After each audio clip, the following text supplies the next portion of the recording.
What is going on, everybody? SmartHelping.com live financial modeling stream. We're here. It's 10 a.m. on a Thursday. It's really cold out. I'm going to try and get as much done as I can today. We'll see how far it goes. We're working on the equipment rental financial model or three-statement model integration. And we did a bit yesterday. We got all the statements in. We did some formatting. We got the income statement updated. Today is going to be a lot with the capex and then maybe into the cash flow statement, balance sheet. We'll see. Before I get started, don't forget to subscribe, like the video, all that's nice free ways to support me. If you want to support me monetarily or are interested in financial models in general, check out smarthelping.com. I've got hundreds of templates that I've built over the years, and we've got bulk discounts, keep in mind, by category and by volume based on the level of the model. And the levels don't really mean much, just essentially the pricing identification. It has nothing to do with the complexity or what's in the model. It's just pricing. We've got all kinds of stuff for accounting, industry-specific startup models, and just general models, HR tools, lending, SaaS, joint venture waterfalls, cash flow waterfalls, real estate. Okay, before I get started, let's do a quick sound check.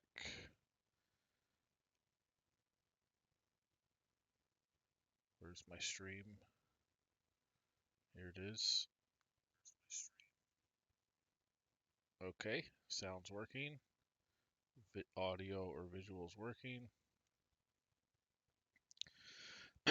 So hopefully I don't have too much of a cough today. Just recovering from COVID. And away we go. So last time, where did we leave off? We extended the capex because it only had about, I don't know, 14 or 15 rows. But with equipment rental, your primary business involves fixed asset purchases. So, at least in this model. So that's what we had to, so we had to extend that to match all of the purchase schedule that we have for that. So, just trying to figure out where I left off. We updated all these formulas.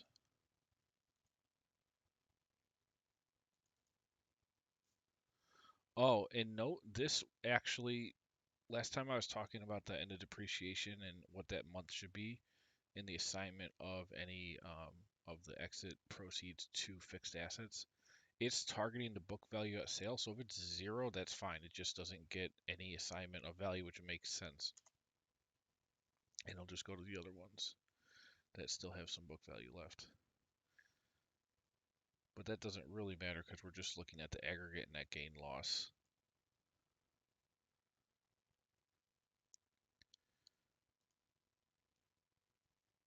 Terminal, we can't do that till later.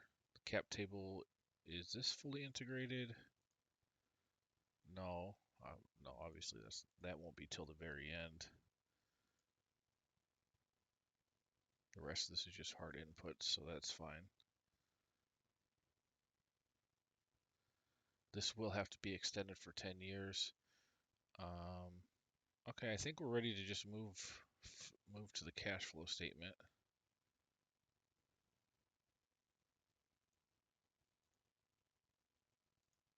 Make sure this is, yep, that looks good. So we've got down to net income.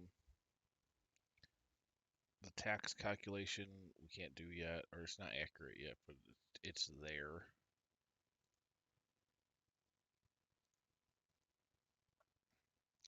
So first item on, well, I guess we can just format this. So let's freeze up our stuff here. We'll try and get the cash flow balance, cash balance, inventory, we don't have that.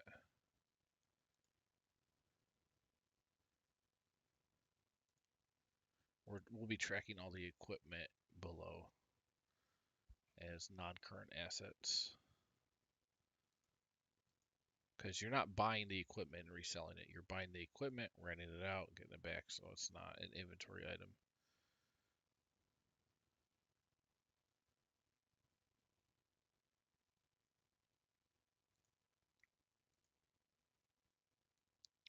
If you do work in financial modeling, you'll know that a lot of the work is just formatting.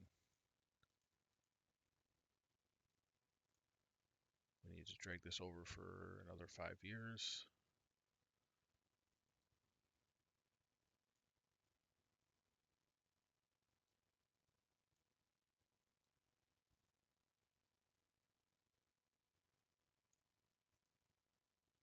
Make sure the column width is the same. What did I do on the income statement? 15, I think. Yep.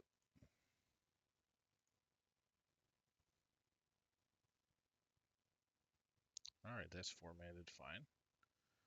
Let's do this one.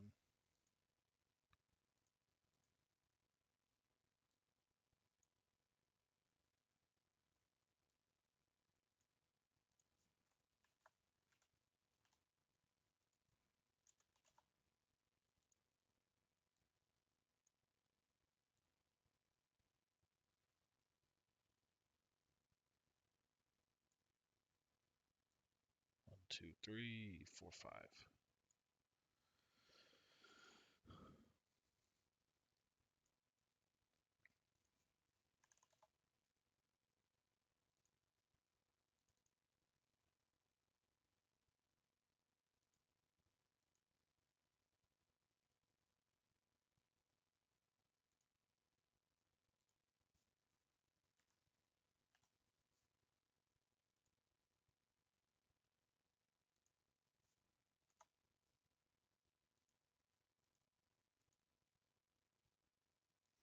And we've already got the formatting on the income statement, so I'm just going to drag it over on the rest of these.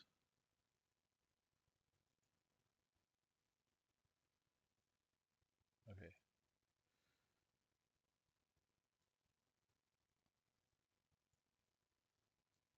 Drag all this over as well. So what the main reason why I'm investing all this time into updating these templates is, oh, what's circular reference?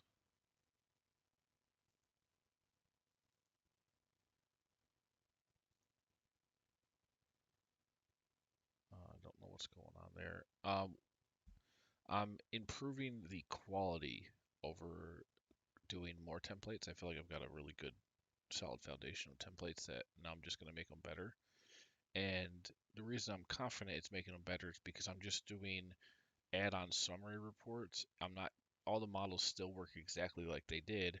I'm just making reports off of that data that are very common for financial modeling templates, for financial models to have.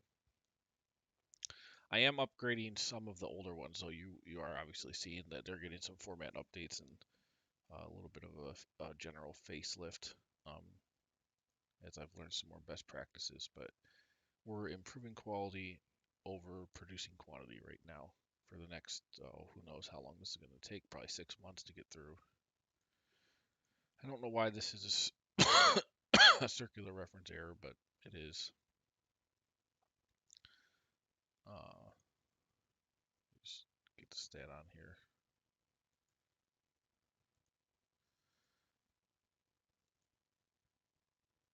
Um, why in? Okay, we'll have to figure that out. It could be just a reference thing. And then let's do the cash flow statement real quick.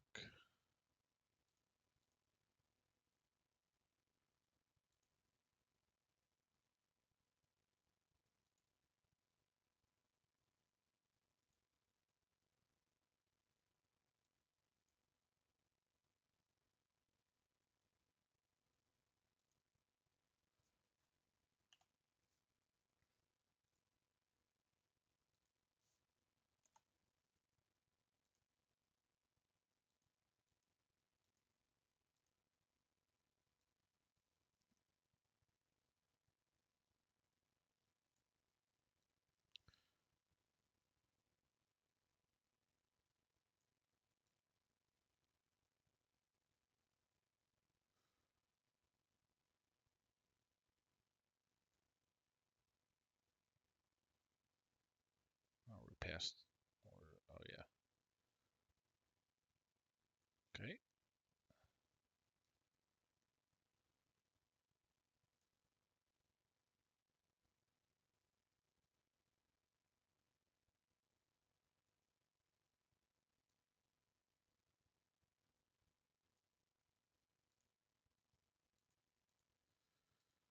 And I want to make sure I've set the end month to be 1 month before the last month of the that the forecast goes, so I want to make sure that I drag everything over to that final.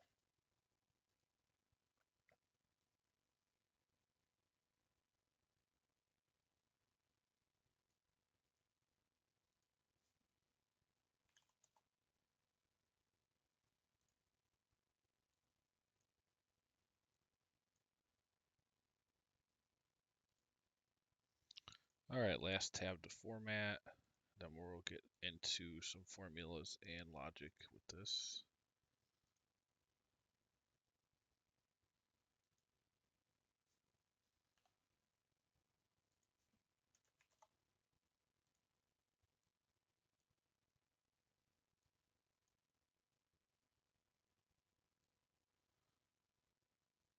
This one will be a little bit more complicated to check because we're doing a variable end month.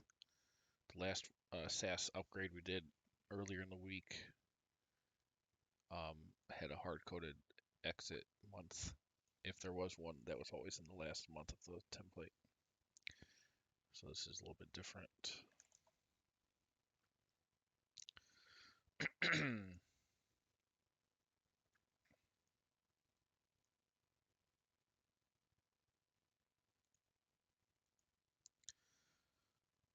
We have our formatting. Let's start with getting the cash flow from operating activities. You know what? Before we even do this, we have to format all these this loan stuff first. And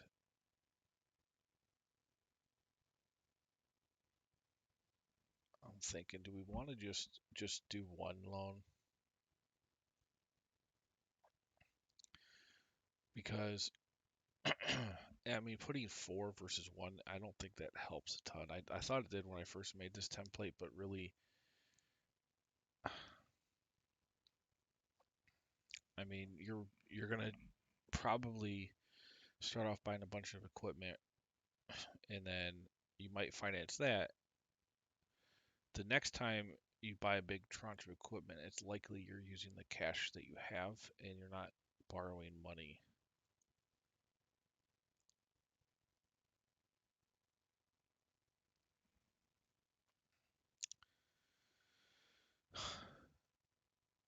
Yeah, because then this gets real tricky with the equity needed. Well, I mean, not that tricky. I guess we just look at it. Still, we can look at the minimum cash position. It's just we would have to define the month of each loan proceed.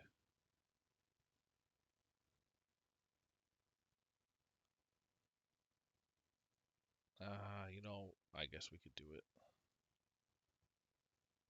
Let me make sure. So tax rates is the only thing I'm moving around. That's fine, I guess. So it's definitely a cash source for equity hits. 1, 2, 3, 4.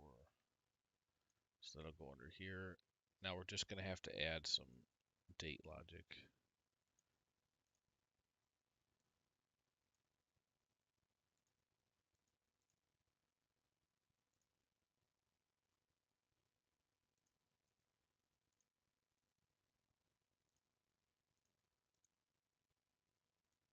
And all we really need to do here is define the amount and the date. Uh, and you can match this up with like your purchase batches if you have multiple that you think you're going to have to borrow money for.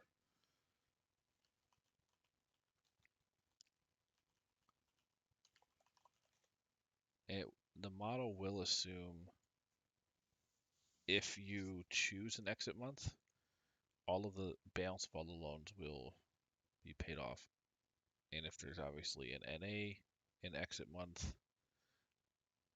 the loans will just run through to the end of the template. There will not be a payback. Yes, I know there's circular reference. So we'll do 4. 1, 2, 3, 4.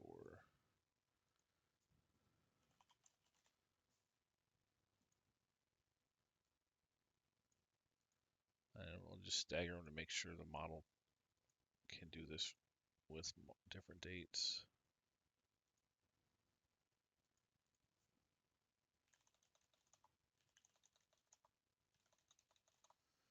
Now all I'm going to do is, so this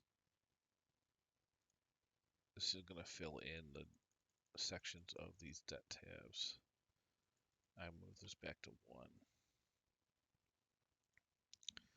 So global control. The reason why I'm keeping the debt input here on the global tab instead of just having it over there is because you're going to see this minimum equity required, and you might want to change these amounts and see it update live. But and then these loan terms I'm just going to make, except for the date, editable.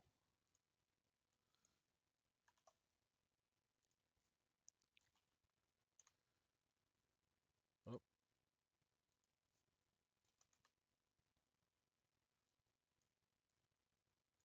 so these will be editable.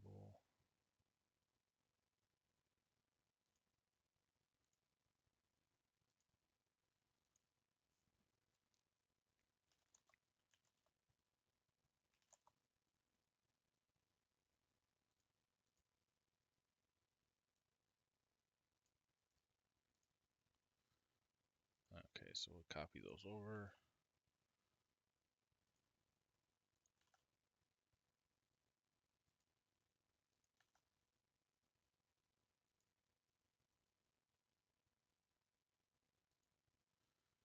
So what is this? 12. So this will be 13.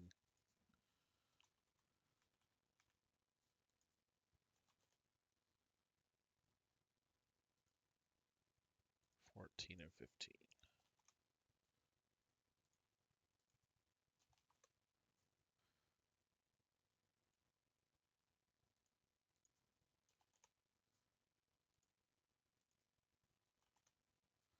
We're also going to have to put pay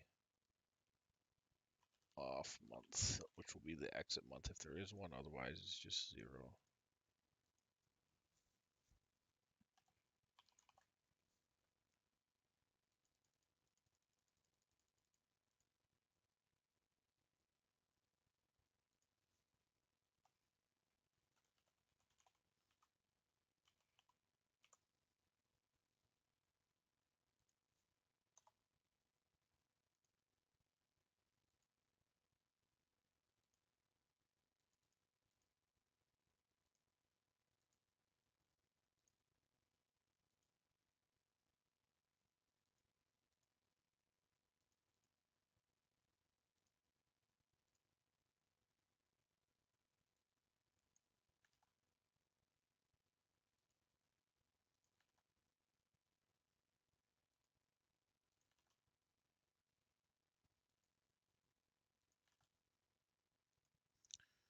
And I'll add the logic that makes that payoff go into the principal a bit later.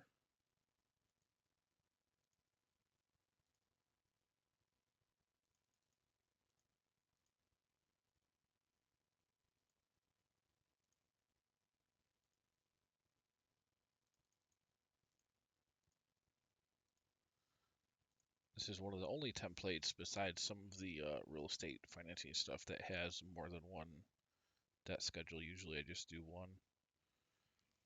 And so, I mean, because I'm willing to put the extra effort in because an equipment rental business is a little bit different than a regular startup in terms of the financing.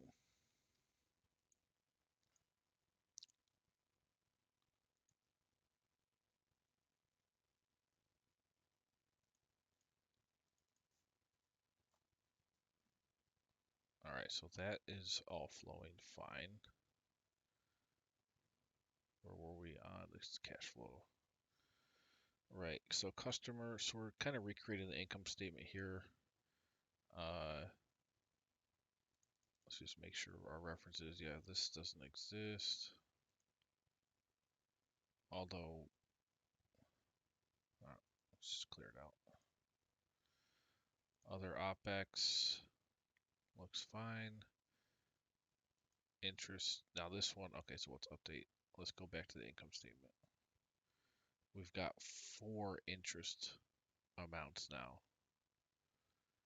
And I don't want to put all 4 right in here. I'm going to do a summary down here.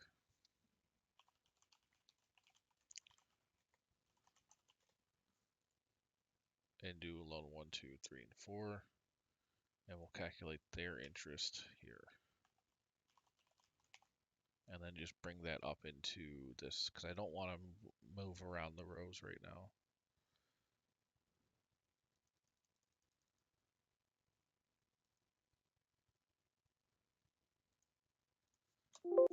And interest is tax deductible, principal isn't. That's why we're just summing up the interest on each of these. So interest if our date in J matches the date in the income statement.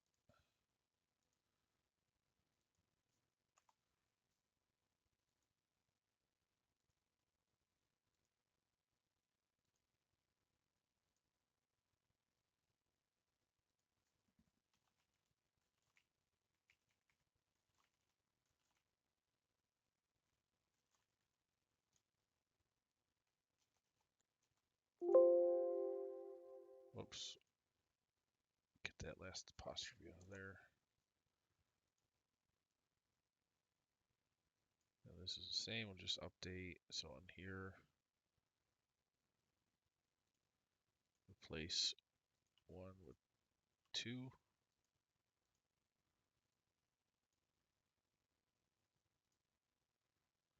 Here replacing 1 with 3 and 1 with 4.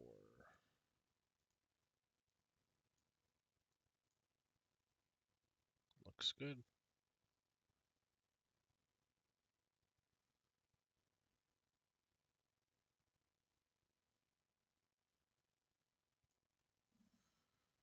Okay, for now, in order to reduce any potential errors, I'm going to put this in the last month of the models just so I can make sure I see that. Okay, good.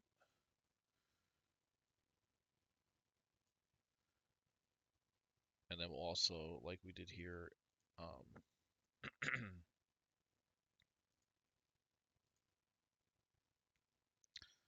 first of all, let me change the name of these. So this is going to get confusing. This is actually monthly. I'm just going to call it monthly detail, annual detail.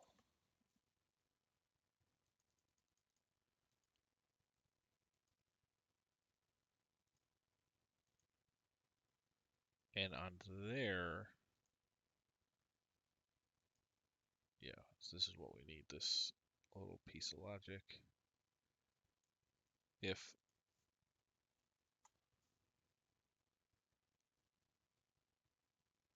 actually I can do it right here.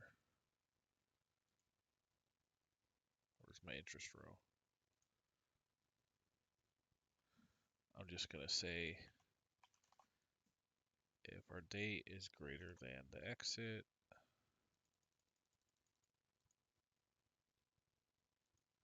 then 0, otherwise sum all that interest.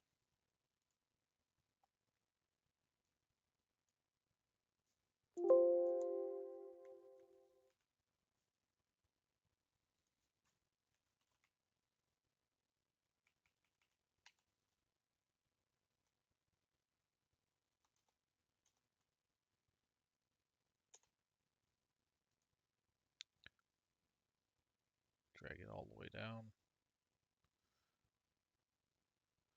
With financial modeling, it's very, like the positioning of stuff is very important, and managing that when you have, especially with a three statement model, because that's referencing all the different work or statements. It's like everyone builds off the other one. So it gets real tricky when you start to mess up the different positions of rows and columns, and it just gets harder to check too, and you get errors. So we were on cash flow statement. We have that. Interest is now fine. OpEx looks good. Taxes, this will update when I update the other stuff. Okay. Capital expenditure. Okay, this is what we got to extend. So this is going obviously down to not row 18. It's going all the way down to 103 based on our purchase schedule. So we want to go to 103 here.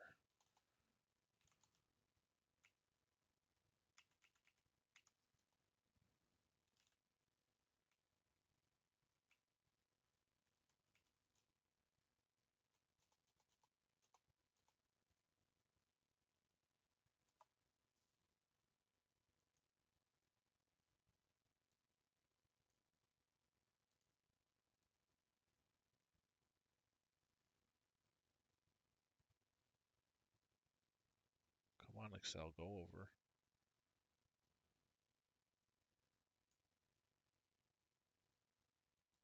I'm still curious on what this circular reference error is. We'll figure it out when we get down to the bottom here. All right, capital expenditures good. That's fine.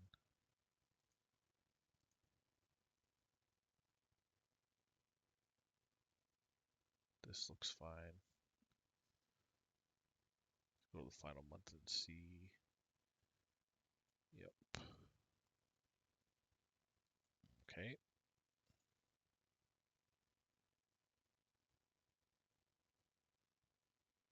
Oh, we have to change this to D5.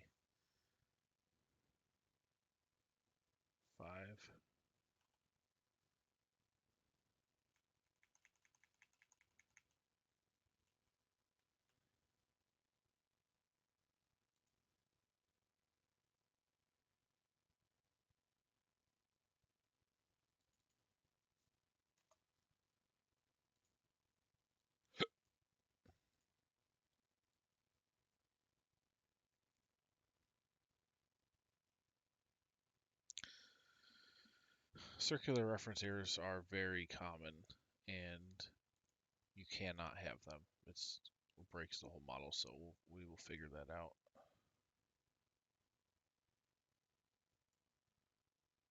Let's go. So capex, we got sale business. That's what we need to update. So let's go over to see what we're doing here. So the question is, do we want to make it a multiple of revenues or EBITDA?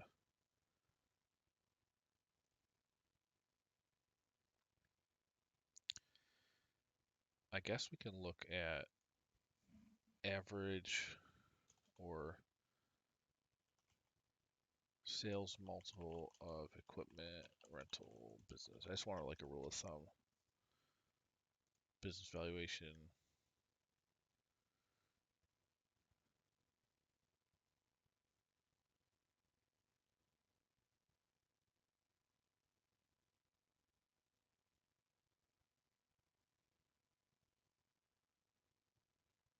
These multiples relate to actual business selling prices.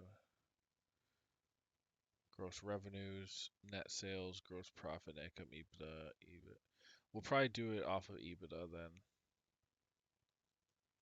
So let's update some of these naming. We're gonna do where's it? Multiple of EBITDA.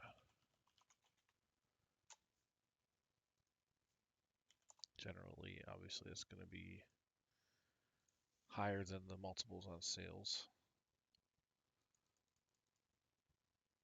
And we want that in, I don't think we actually had an exit value in the original model. Did I? Equipment.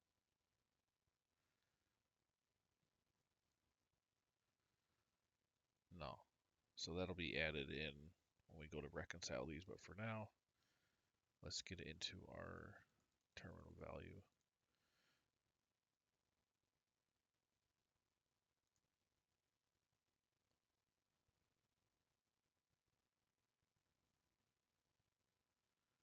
So we have EBITDA here. We'll do cash flow statement. So this is going to be a little bit different. That is blank to blank. Otherwise, if that equals, then we want to pull. And we're going to just do the EBITDA for the last month times 12.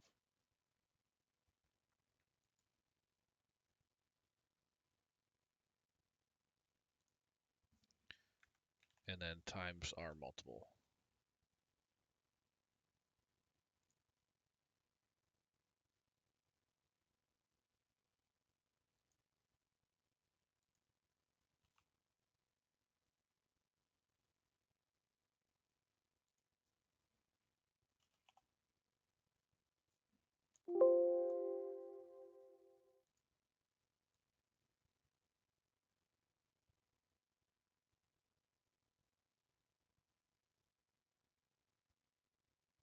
And we can drag this over.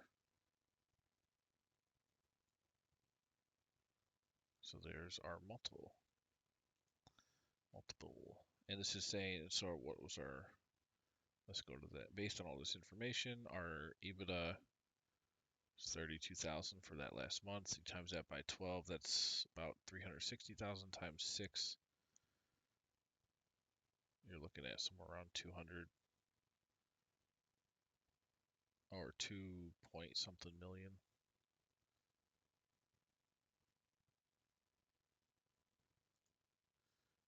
2.3. That makes sense. That's a good calc. Sale of depreciable assets. So this is a total amount of, this is all based on, if you go back to the terminal value, the percentage of this.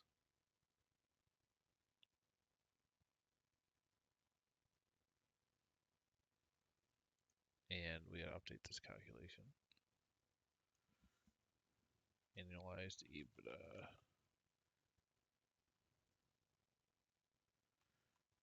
And actually to calculate this, we just back into it by going sum of whatever the exit is in the exit row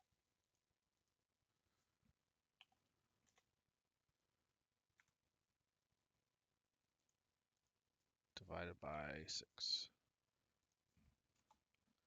So annualized EBITDA is this. There's that. Yep, that's 2.3. So we're saying 116,000 applied to the capex. Yeah, we got a circular here somehow. Well, what did we do here?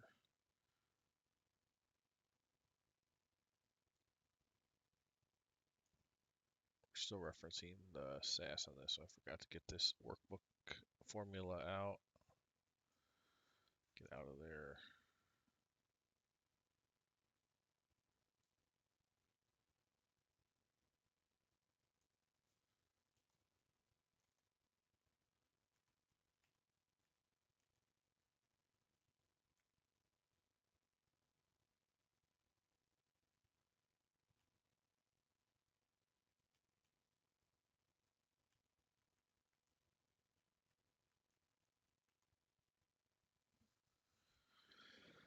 Oh, well, this will be fun to figure out. I have no idea what that circular reference issue is.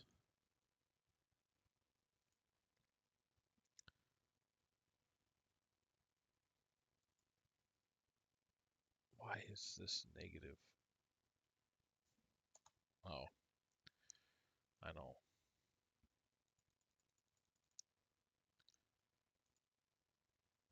All right. So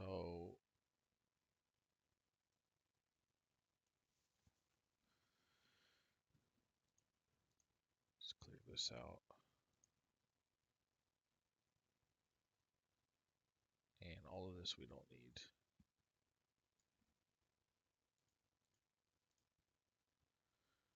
We do distributions elsewhere. So I'm thinking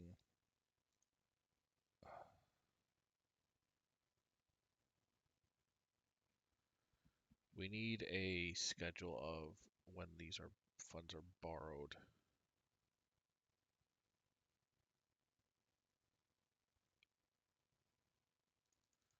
Let's do it on the income statement since we already put this here. So interest per loan.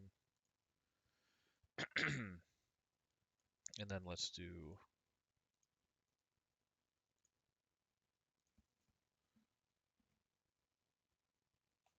loan proceeds. And this will just be a simple if this equals, and I'm closer to the global control, so I'm going to reference that, equals this, then pop it in there.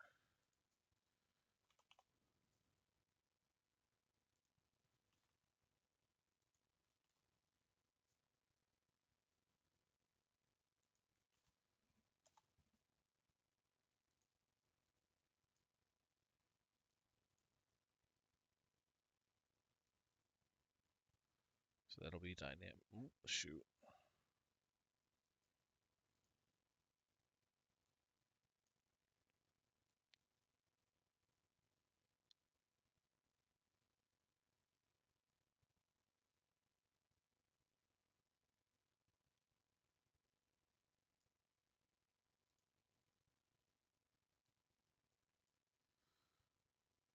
Okay.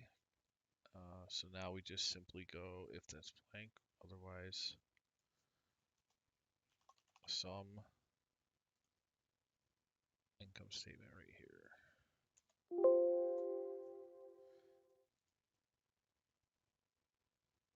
And that's another factor when you're doing formal financial statements. You're just trying to get the high level items. You don't want to show every single thing in detail. As long as you have it somewhere so it's referenced so it can be looked up, then that's fine. You want to keep these clean.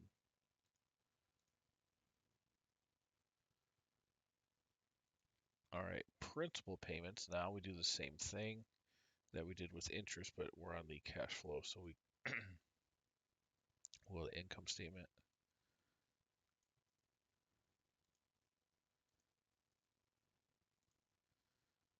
But this is principal.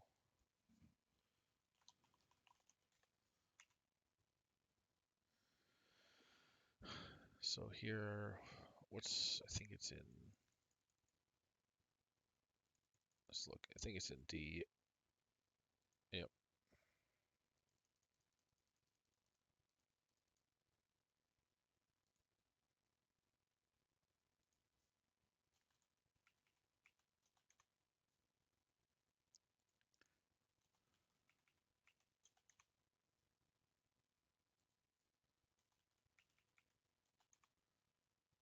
I was actually thinking about possibly not streaming today, but this template is one of the more, it's I think the third most popular, so I figured I better get it done as soon as I can.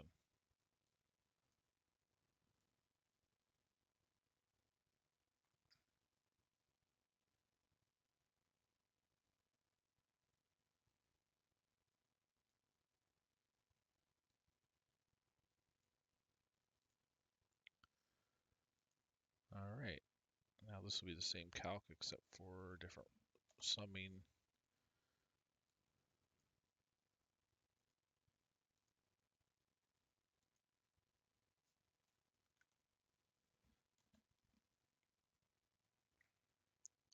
And that is 24 to 127.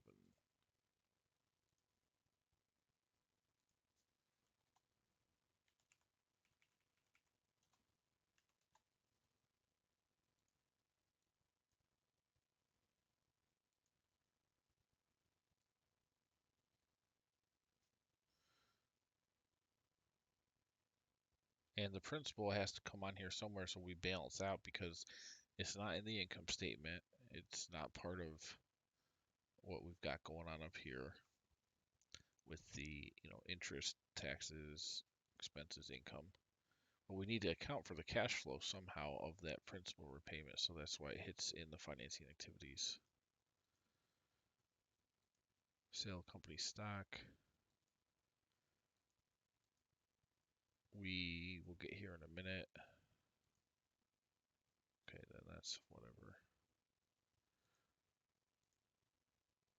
I'm wondering if I need to update the annual income statement. I wonder if that has anything to do with our reference error.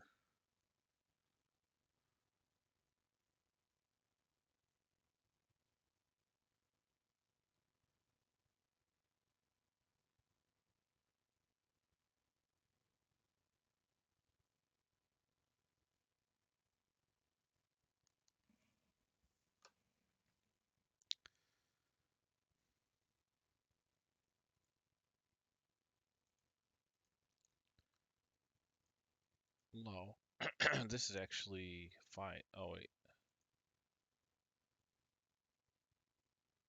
yeah, this is actually already referencing everything in the monthly just fine. Do we have a check on it?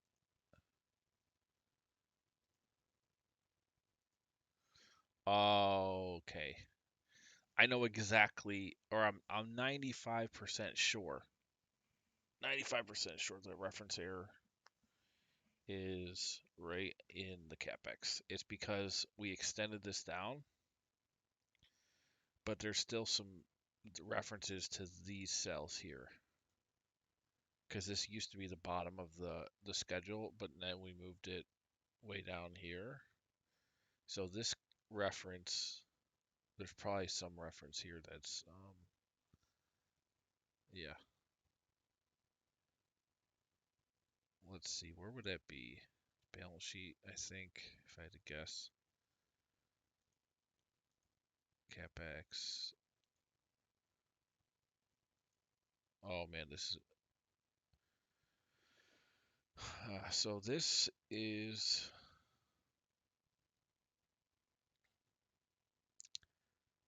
I remember I said this on the last stream. We're gonna have to pull this down.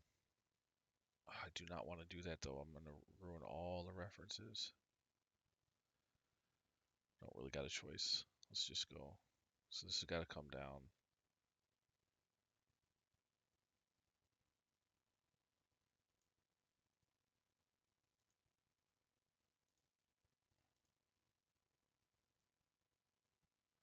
And I will group it so at least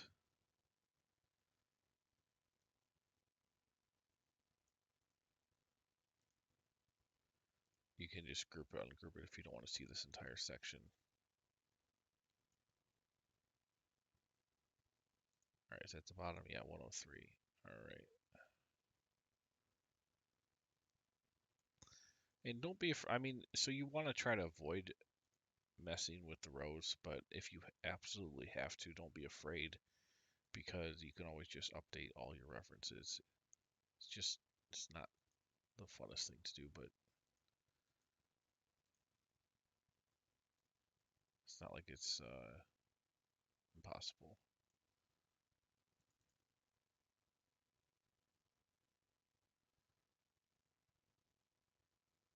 116. Yeah, see this? Okay, so this is one issue. If C6.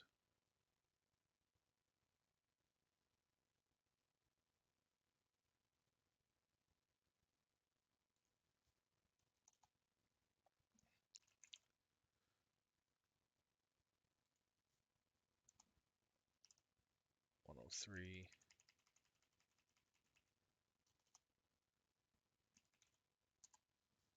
Let me make sure that's the bottom. Yep. And we got to think what's the only thing we did differently in this template compared to the other one that would cause a reference error, and that is extending the capex table down. So that's a good hypothesis on why we have an issue.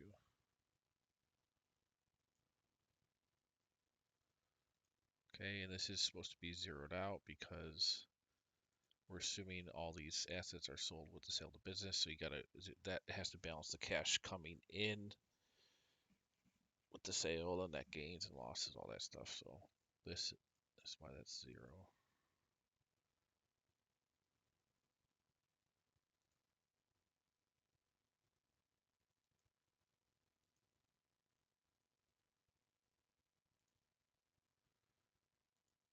Just trying to look for references to capex right now, see where potentially the error is.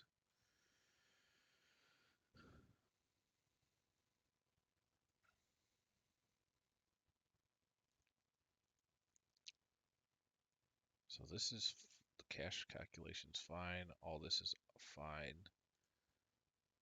Accumulated depreciation. Oh, okay. Yes, we did not extend this down either.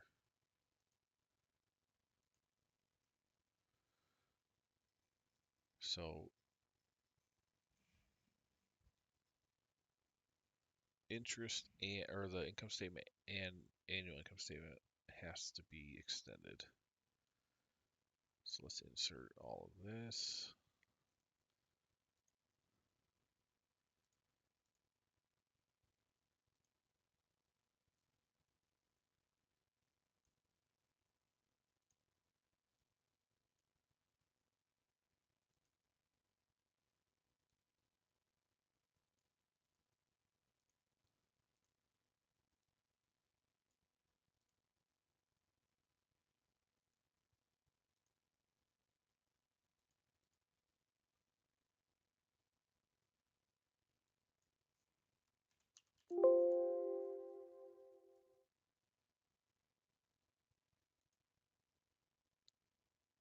I think this formula is fine to drag.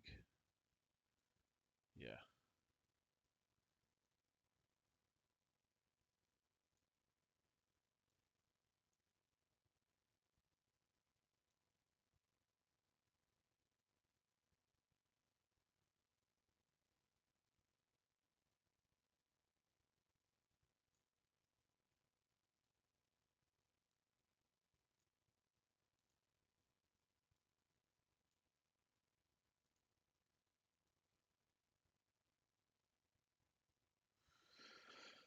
I'm also going to have to make sure we do this on the annual.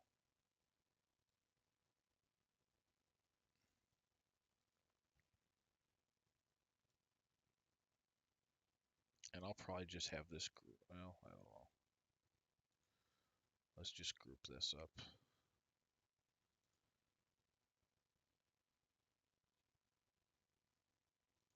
What is this going down to? 172.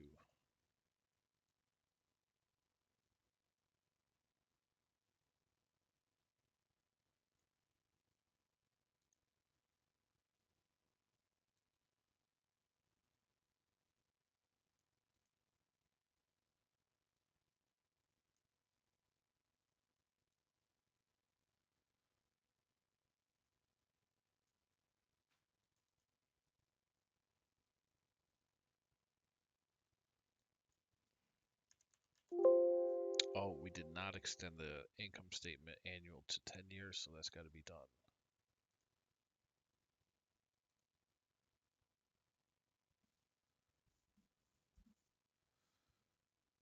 Where does our extraordinary income hit 177? Okay, that's good.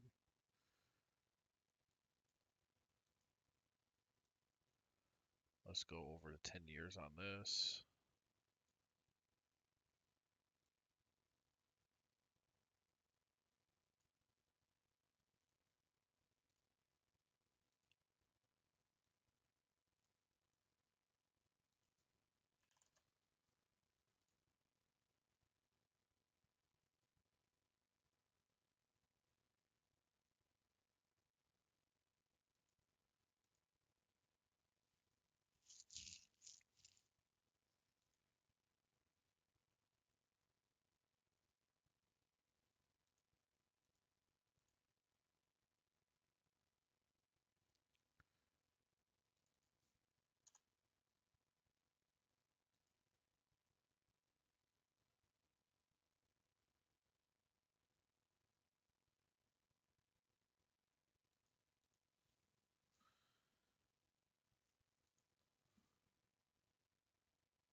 Let's see, why are these ending early? Ah, because I put 7-year useful life. Okay, good. That makes sense. Group up these on the annual.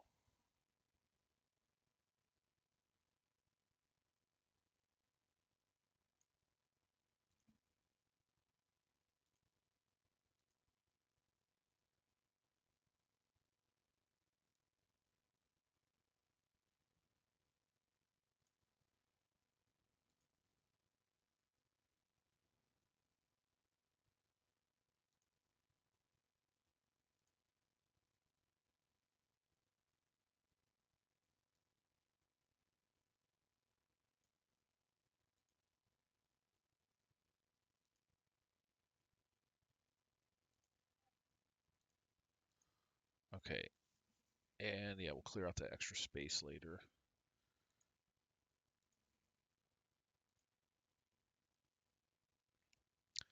So we've got our depreciation expense updated with the new capex schedule. Let's go back over to our cash flow monthly and see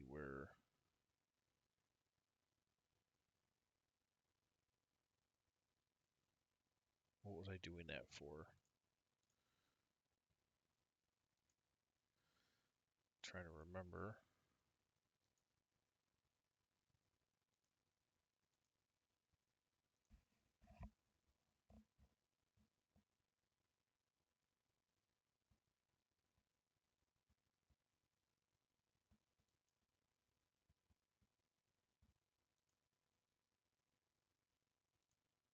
Ah, balance sheet. Okay. So accumulated depreciation. This is it. So if this is 6, then otherwise, and I think it was what, 173 or 172? Let me double check. We want to sum 72 to 172.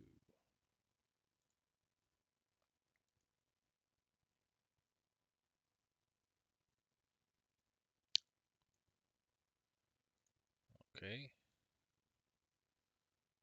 that's good.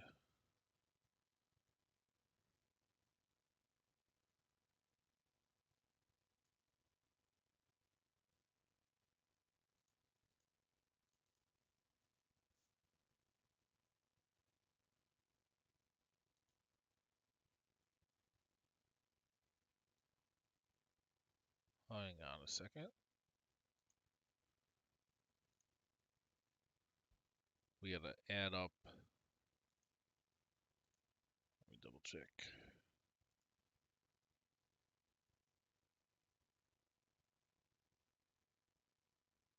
Oh, no, that's right. So on my sum, I was doing the aggregate. So I don't need to add the previous month because I'm doing it here. I'm doing the entire section of the depreciation on the income expense.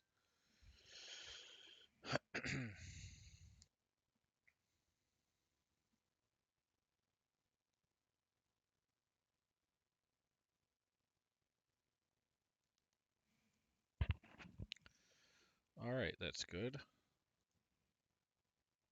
Um, total assets is negative, probably because we have lots of expenses. This $2 million truck, and I think we'll only put, what do we put for the revenue on that one? Truck one, $250 a day. Probably should be like 10,000.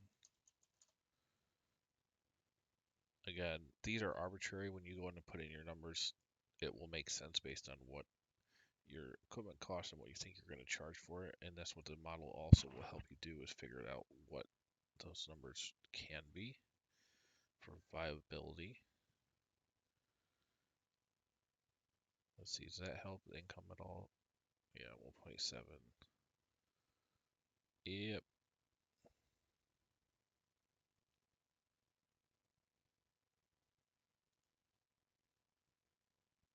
All right, let's try to figure out, do we still have, first of all, do we still have the circular reference issue? I don't even, we might have fixed it in that last update. The good thing about doing these templates though, or 3D modeling, is we will know if something's off because something will not balance.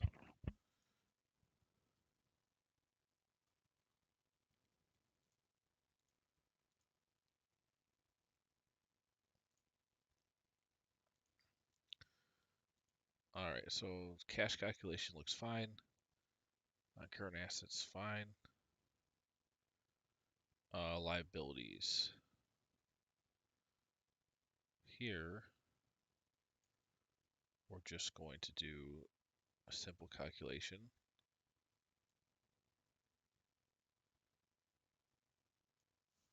Where we do sum of, watch this, this is so cool. So we just do sum of this, and this is going to be,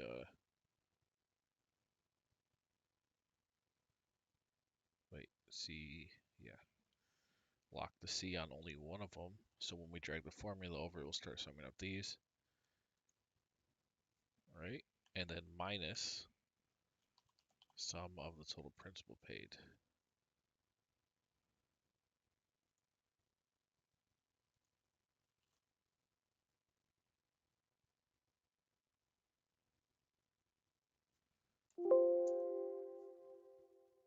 And then so it updates as we borrow more, as well as pay off. This long-term debt balance will update. And with the magic of three-statement modeling, this all balances out with the interest and the principal repayment, and it all balances out nice and neat at the end. Or it will once we finish building the model.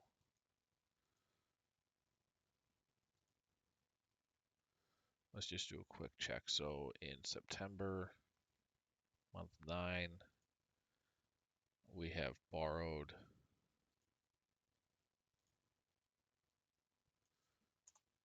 $800,000, and we have paid back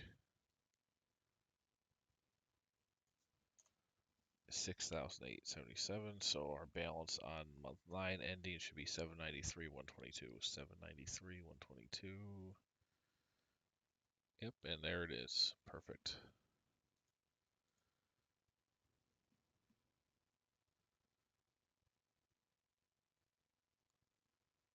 Just keep working our way down through each line item.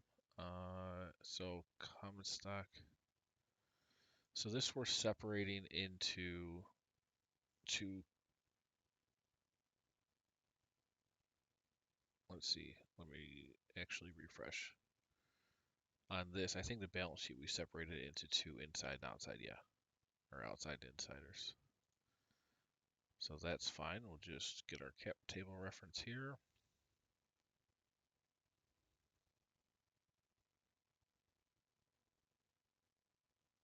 Insider total.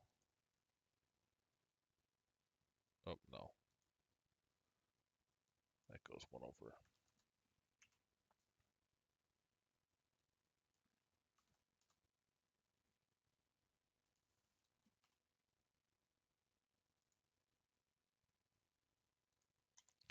Outside investors and then inside. Insiders are just founders, employees, operators.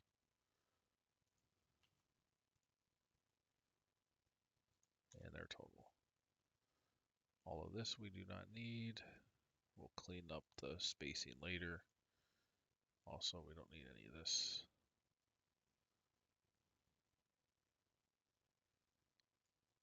Shoot. Keep going off the screen.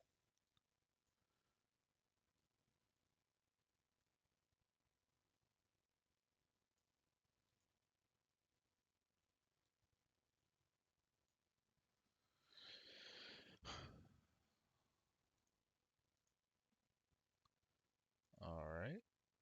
So next, let's get the minimum cash position, which we're not going to reference this, or else we'll have a circular error. We have to reference our monthly detail, and this needs to have other stuff in it.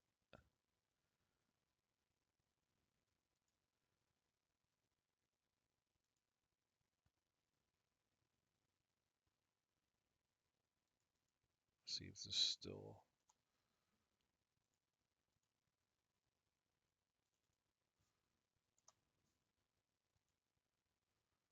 purchases. Okay, so this does match fine.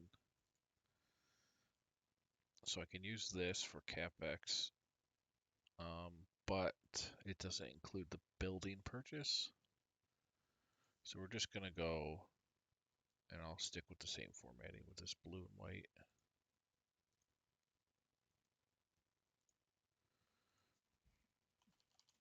Other cash flow items. Now, nice here, this debt and total debt service should match fine. So we can use, we're going to be pretty close here. We just have to add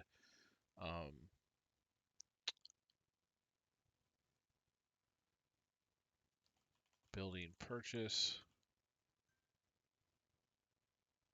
sale. Trying to think of everything.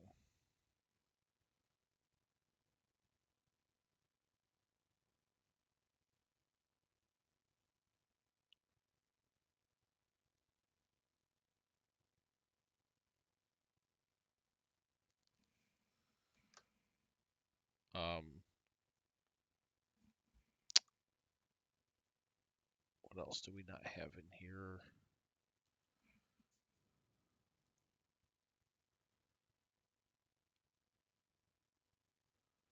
This we're going to redo. Executive summary. So this doesn't include the building purchase. It does include all the other capex, so that's good.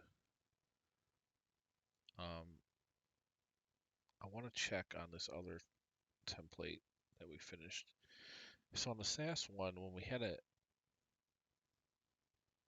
how did I do the building exit?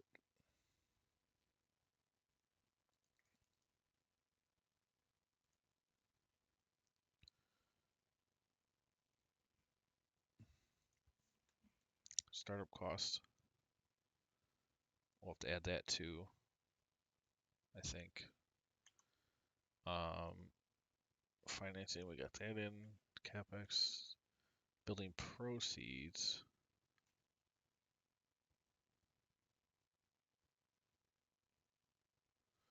Oh, and I did CapEx, so this cash flow statement.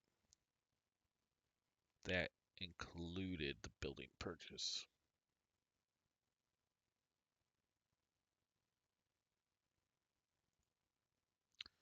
So what we'll do here is, well, let me double check one other thing. Yeah, building proceeds. So startup costs, building proceeds.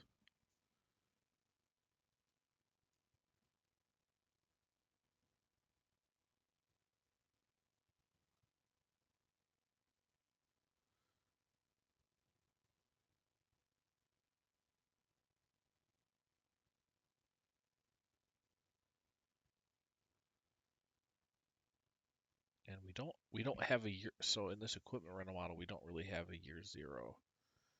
So I'm gonna have to get a little bit finesse when I go to do the distribution or this kind of cash flow analysis, because that should be separate than year one. Startup costs, building proceeds. Building proceeds will be way over here, whatever the exit is.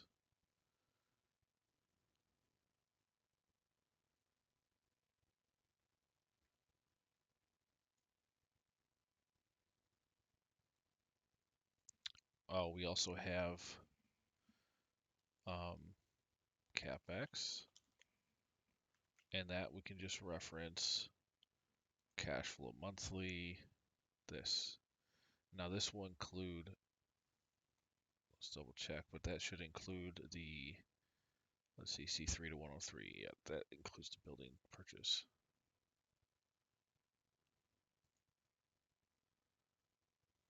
Proceeds, let's see. I think I just could reference this as well. Yeah, sale building, startup costs.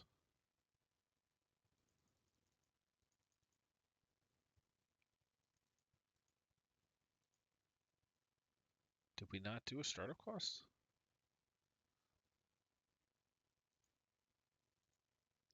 I guess we assume your startup costs are essentially your equipment purchases.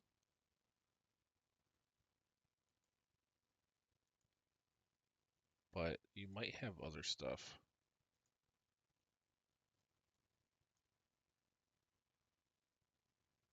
Hmm. Like if you were going to build a website or do other things like before operations begin. So let's go here.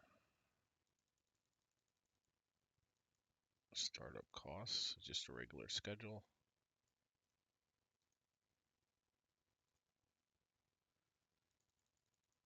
And we need to add that in.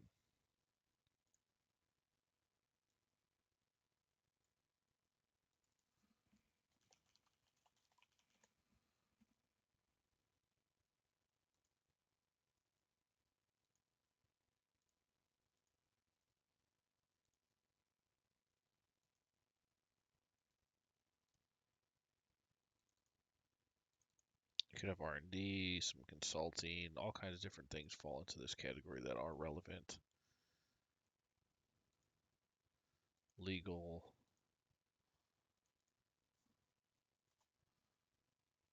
We'll change this. Oh, and this is also good to have a reserve if you want to plan out other cash. Just have a little cushion.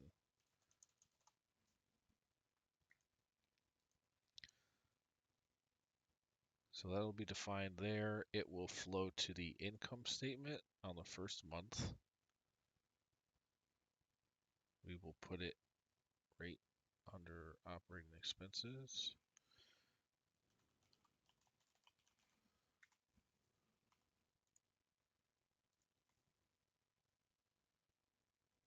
Okay, good. That'll run through.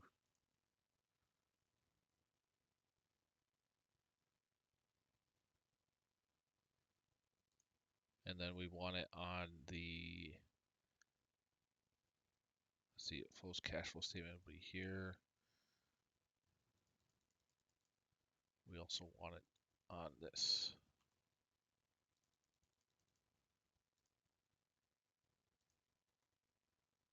And I'm just going to do the actual value negative or positive so I can just sum all these up. And then this will be added to the monthly cash flow that's going on here.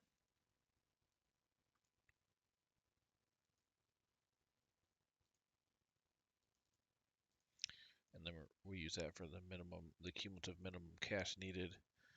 We're also going to need to deal with the salvage value logic. Although I think we're going to remove that because we have book value. We have more advanced calculations now. All right, why are building proceeds 9 million? What is that? Cash flow 22. Oh, that's the sale of business. Sale of business. I thought sale of building. I read that wrong.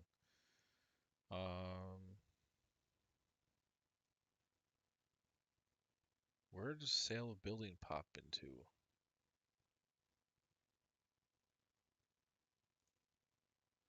This number here. I know we had an issue with this last on the other template. It was flowing through. Let me put a big number in here. 20 million. Where does this come? I think it comes right into this. It's part of this net gain or loss, which is hitting the income statement. Let's double check.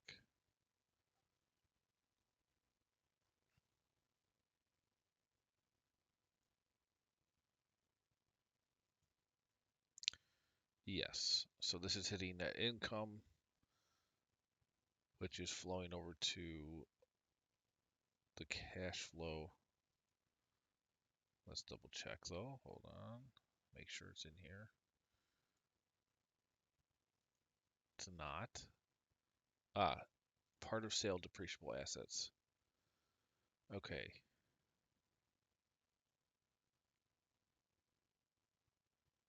So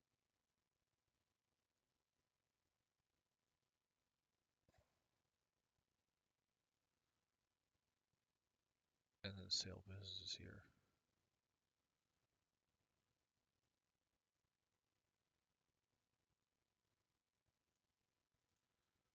All right, hold on. Let's go. What do we do in the SaaS model?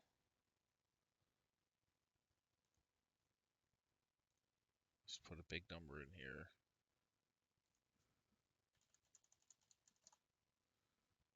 So it's coming through the income statement in net income.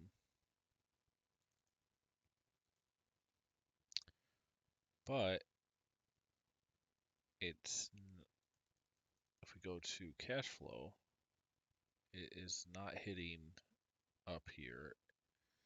It's hitting here. I just want to make sure we're not double counting stuff.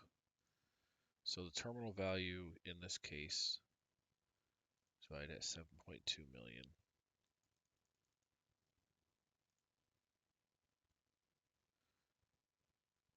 So that much goes here, the other goes to here. And then this adds the total terminal part of the exit of the business that was assigned to fixed assets plus the building. So when I go over to the other detail tab, to not double count it, I could just reference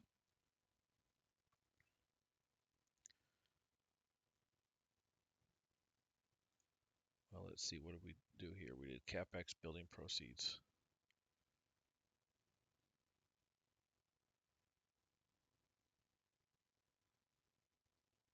Scroll over here and see it. So there's a 20 million building. We have the total exit value here. So we got total exit value and then the building proceeds.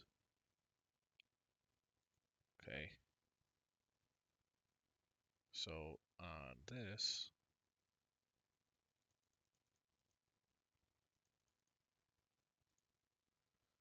we want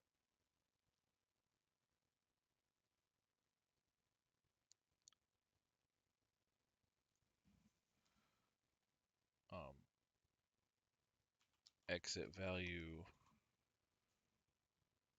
Let me double check. Building proceeds. So that is separate. So we'll just do if the month equals a terminal month.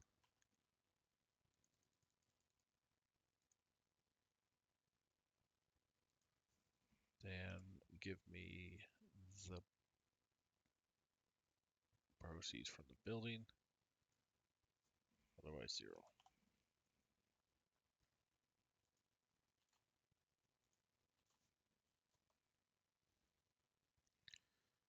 And let me make sure all those references are good.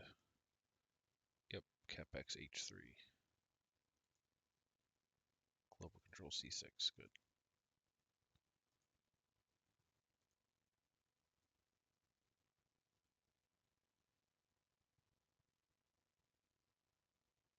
Okay, so that's there.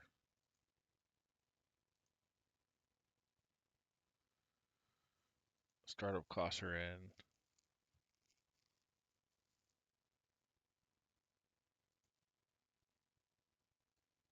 Capex is in. And then capex building startup costs.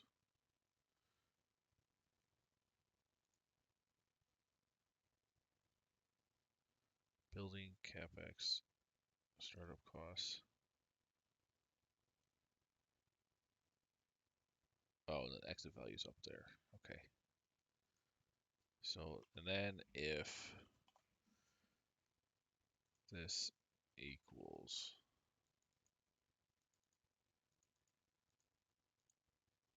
terminal value. Then I also want to get this number, total exit proceeds, otherwise 0.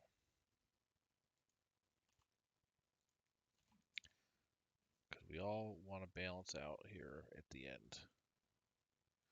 And it's important that this cash flow matches because we have to use this for the minimum cash required, or else we're going to have circular reference issues. All right, we have this. So now monthly cash flow on here, we also want to sum up plus sum of this.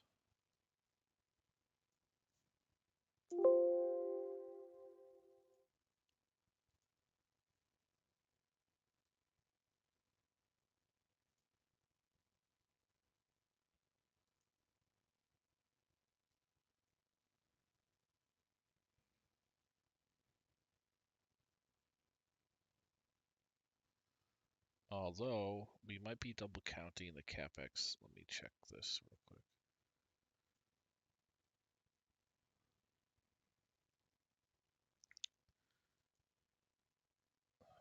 Yeah, see, we have equipment purchases, and we need to keep this to do our calculation on the percentage of repairs and maintenance on total purchases. So 40, 40, 90, 40. Let me check the building one. That's only weird. So this is happening. If that happens there.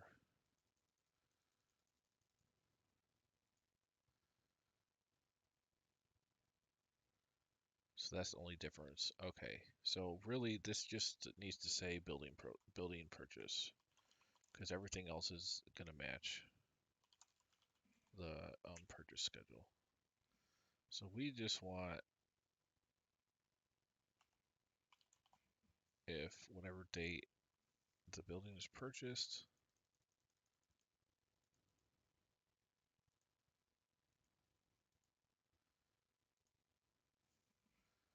then pull this purchase value in, otherwise 0.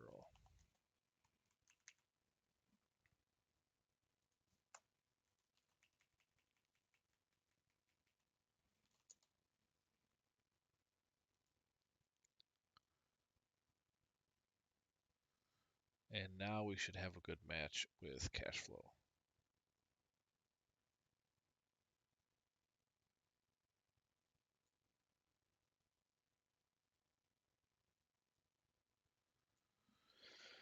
So we can go all the way over here to our global control.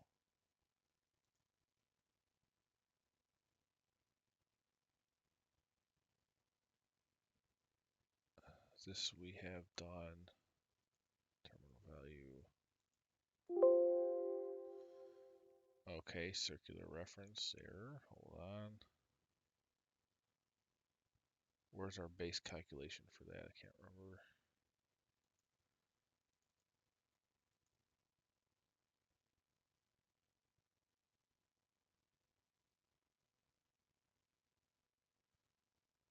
Cash flow.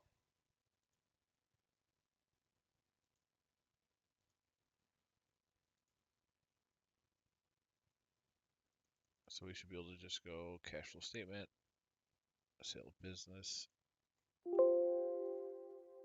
Why do I got a circular reference error?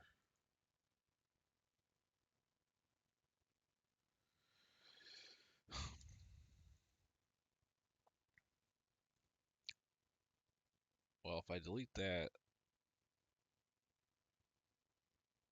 that's still there.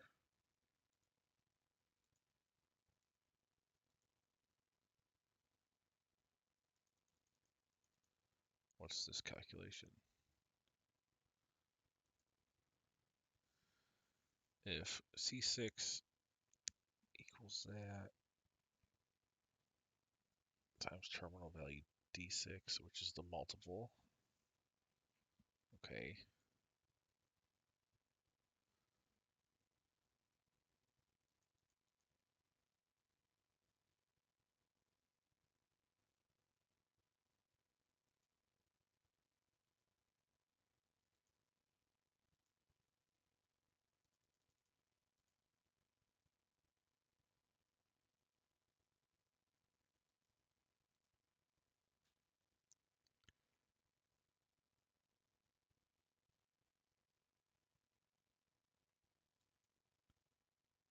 Yeah, I don't understand.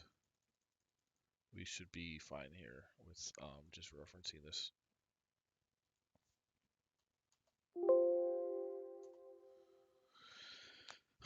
What?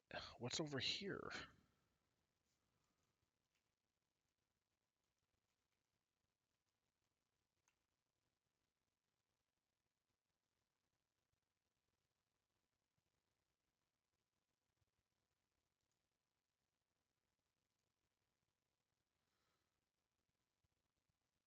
No, it's 0.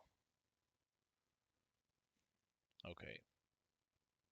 Man, what in the world is, what is the reference error? Also, gee, mini Christmas has been a slow morning.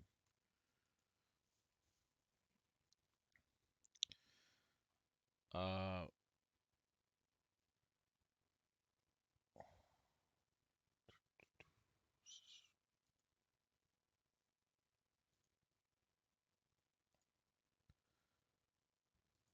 okay, this is still there. Global control C6, income statement DQ66, which is EBITDA times 12 times terminal value.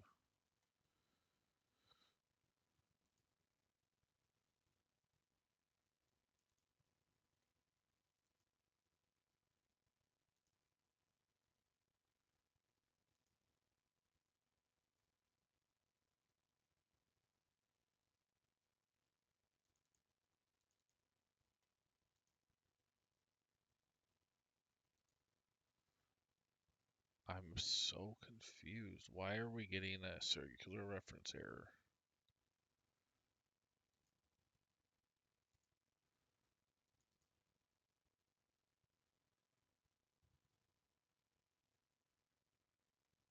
Man, this is frustrating.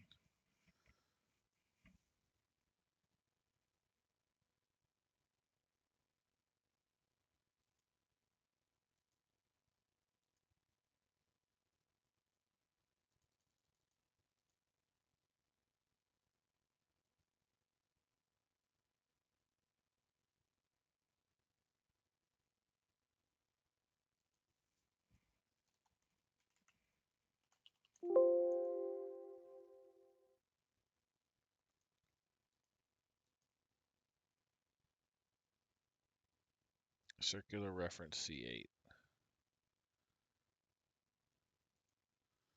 Well, where's the rest of the reference error? Please tell me.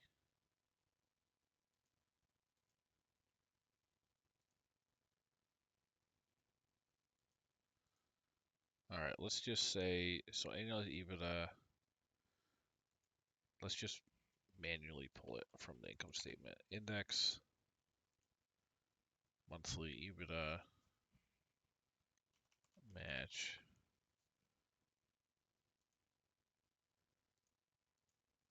the exit month with this.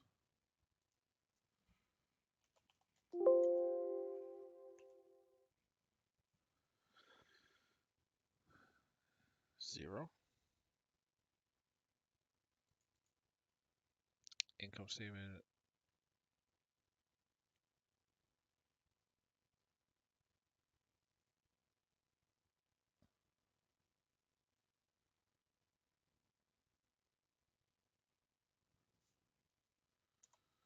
Now, how can that be 0?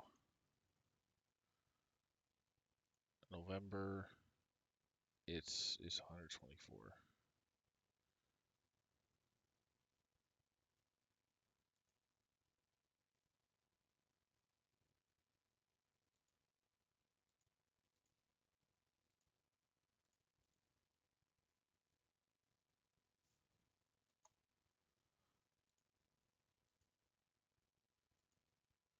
What happened here?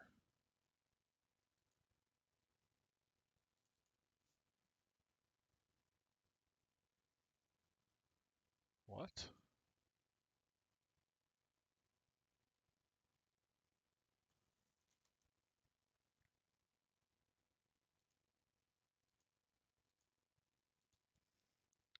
Oh, hold on.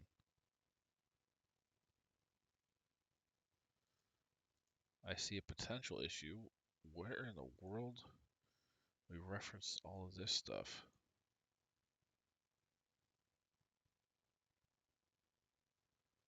I don't think any of this should be in here. No, it shouldn't. Oh my goodness. So it's just I didn't clear out the battle with the circular reference. I just didn't clear out this bottom section all the way over.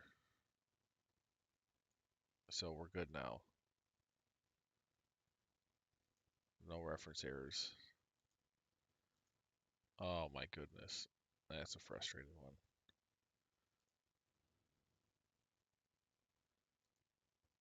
Yep, now it works fine. Everything's fine. Terminal value, make sure to multiply this by our multiple.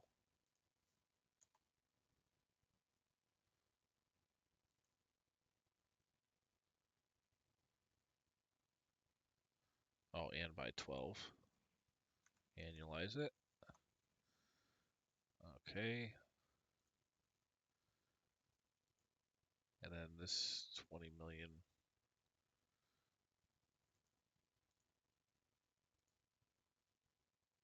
We know how this is working, so we don't need to call that out.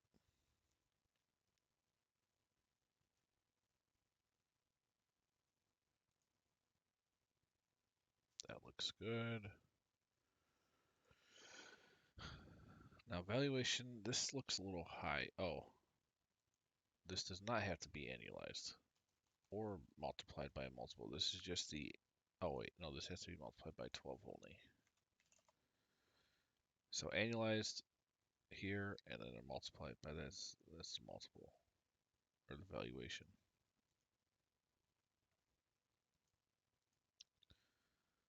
Okay.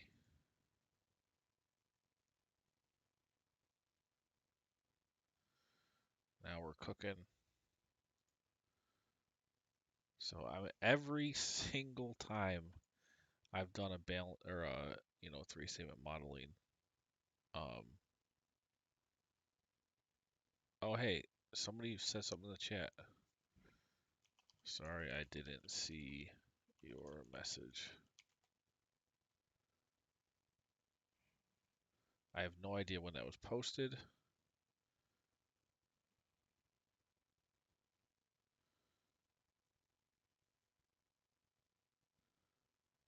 Is my stream still up?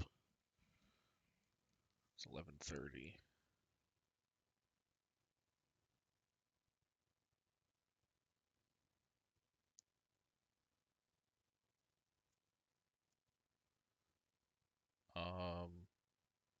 Let me check. Yeah, it's still live.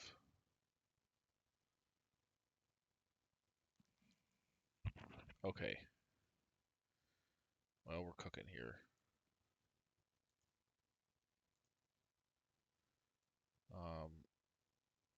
We got this interest.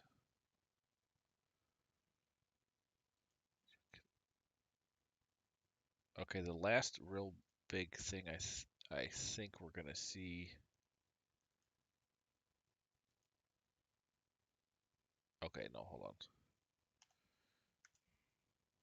Let's do our minute equity because I think we can do that now with our monthly detail. So a minute of this.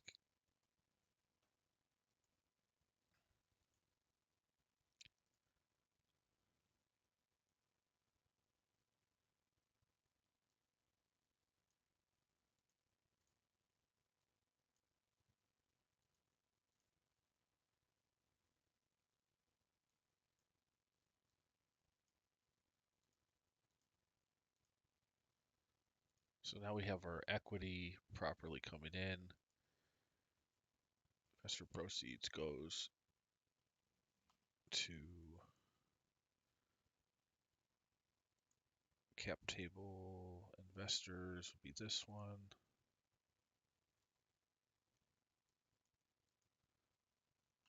And they're getting a share of how much? Total diluted value, 34%.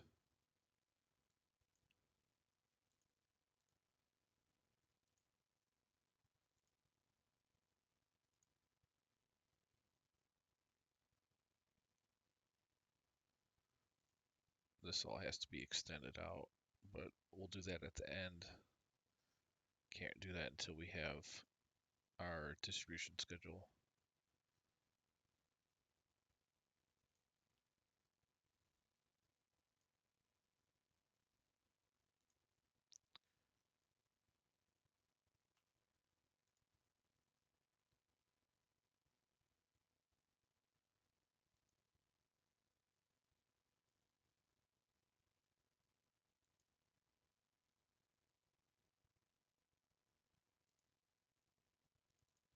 This is our filler. Okay, that's fine.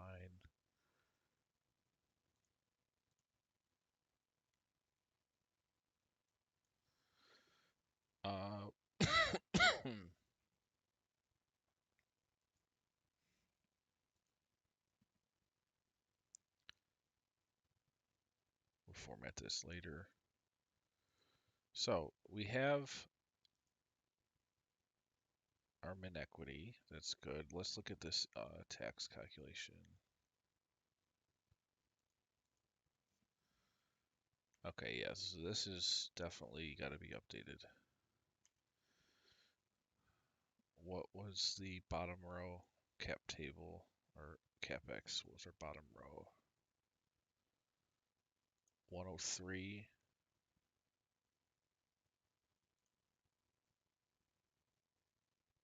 So this has got to go to 103.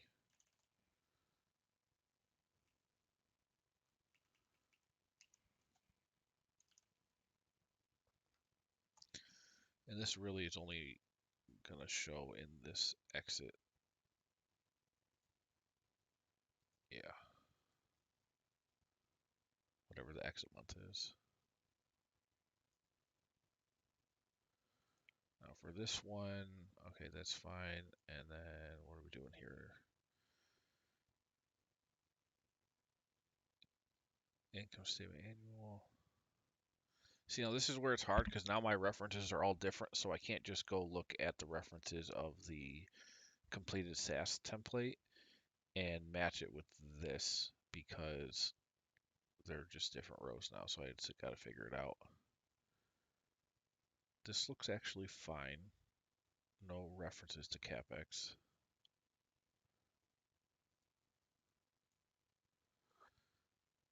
So sale, net gain or loss, and then that's part of just the tax calculation. And this is a separate calc. Taxes and that. Yep. And this is important because when you sell the business and you're applying some of the fixed assets, the amount you only want the part that's going to be hitting the income is the gain or loss, but you don't want but you want to know the cash flow effect too to see what's like distributable. And so that'll come onto the cash flow statement. That's why we've got them separated.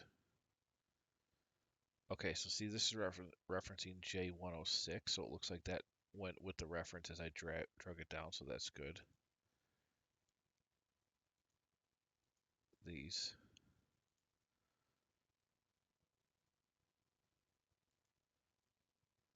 Okay. And we'll know if it's right because we're going to have to match this with what's going on our monthly detail, which has everything kind of separated out. Now, this seems high. $5 million in taxes. Why is this so high? Let's go to our annual. Could be an issue with the reference on here. Let's just check all this.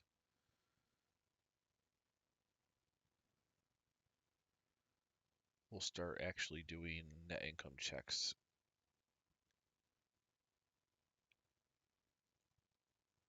Yeah, this is something's messed up here. But we can do a check real quick. So, sum of this net income should equal, or should, if we minus the annual, it should be 0.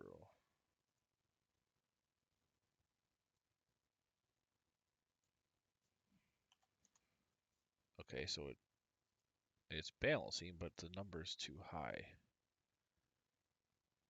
Because we adjusted the income tax down. So C30 and 31 are what should be referenced.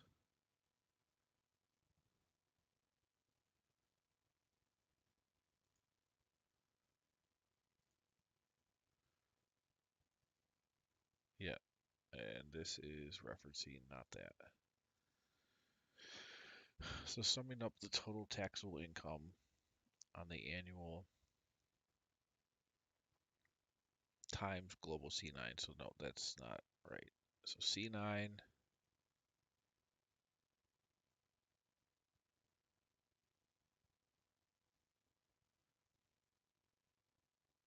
and 10 need to be,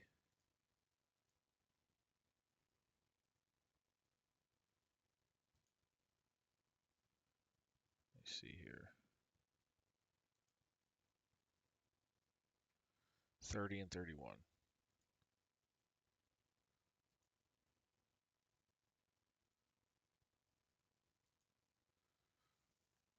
30, 31. Okay, that looks like a better number.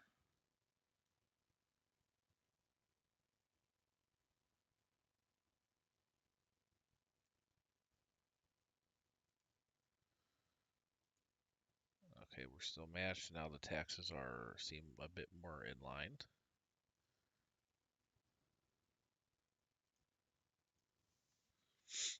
And again, if you don't want to have a sale included in this, you could just hit NA and we'll see what errors we have here because yeah. So uh we have a val oh my goodness, the whole thing got broken. Okay, that's why we do these tests.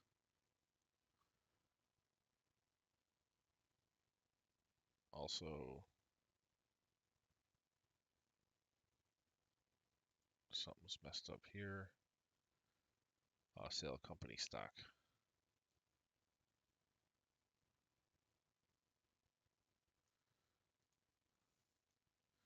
This is going to be equal to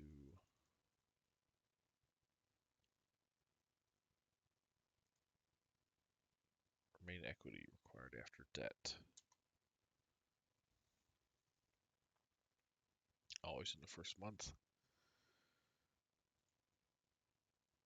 And hey, we balance for the first month at least.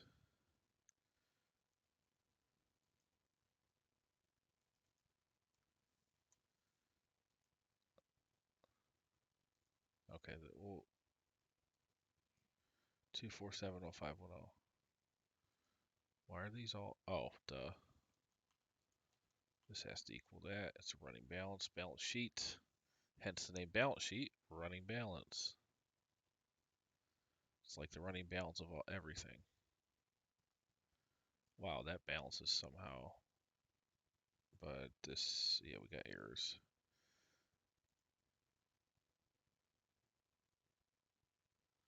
I don't know what happened here. We're just gonna go edate, comma 12 to get the next year.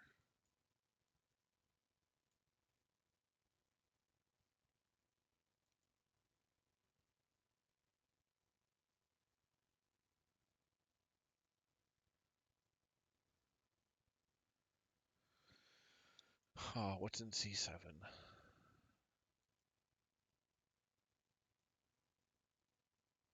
Okay, this error. Now let's go back to the SAS model, and this is again, as I'm integrating, I'm going to learn the best ways to do this. So why?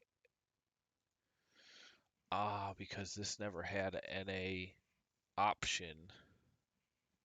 Let me see what I did on the franchisor licensing, because that one I know I had an option to have a dynamic exit month. I just want to make sure we have. I know we did it because we tested it on stream, but let me go NA here. Okay, I did it if error on the end year. Okay, that makes sense. That's what I was going to do, but I just wanted to make sure I did it elsewhere.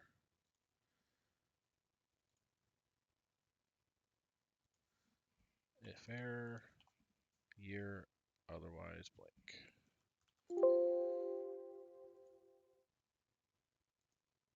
Okay, so there's no terminal value. That's proper. Looks like we got all our stuff back. Yep, okay, great. Oh, we gotta update this balance sheet. Now here, just reference our values, and literally we can just drag this over.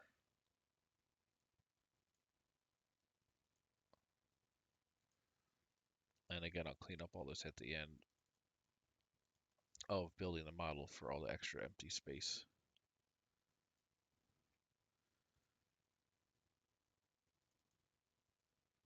What?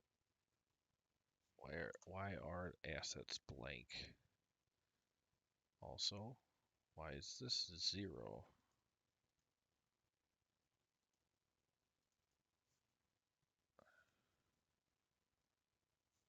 Hold on, why is this blank? Inventory, we don't need.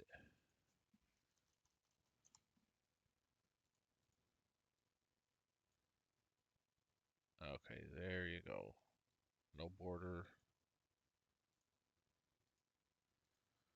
There you go.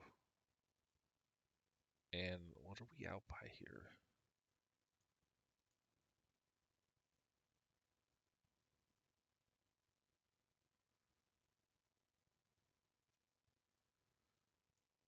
Okay, let's go to the monthly real quick. This is fine matching.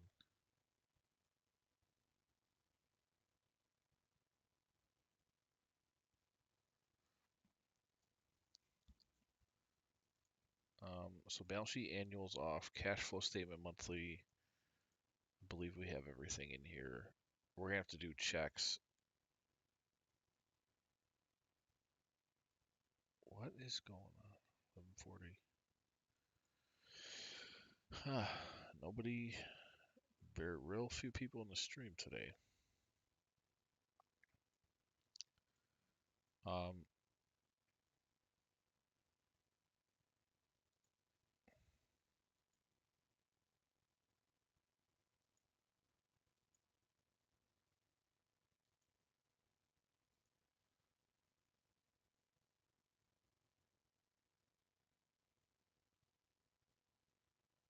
let's go to the annual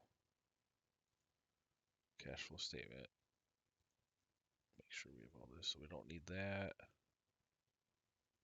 No cash dividends.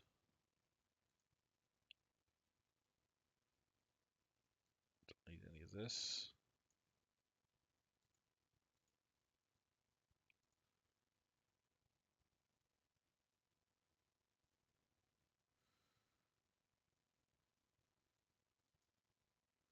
So some of that, actually, we'll do the check on the monthly detail. We know the annual matches the monthly on this, right? What? Oh dear, what is this? What the heck was I thinking? Okay, so this should just be the first date of the model, and this is just e-date D5, 12. What? Or D5, not E. Yes, I know you can't reference yourself here.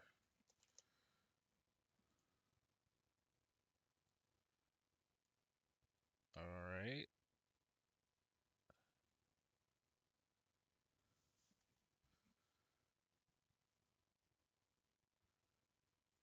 So let's just do a check and make sure this ending cash balance equals the monthly. It probably won't because we actually didn't add in those other schedules.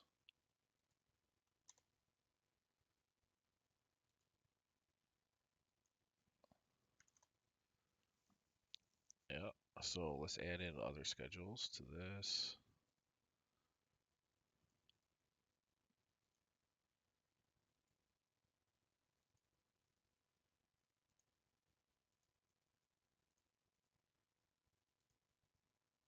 I should be able to sum it up.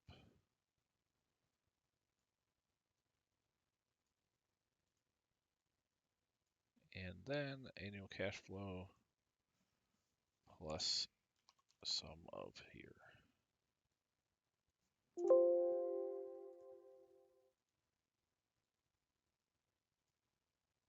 And oh, nice, we're matched up. And then I need this should equal our ending cash balance up here on the balance sheet.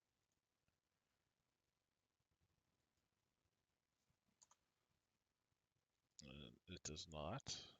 See if it's a rounding error, probably not. Well, we're out by 170,000 somehow.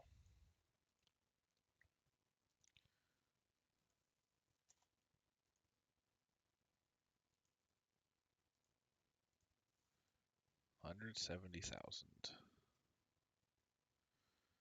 Well, and this isn't balanced at all, so that's an issue. Also, we need this salvage value is no longer relevant because we have other logic for the capex. So here, this is, we can clear all this out.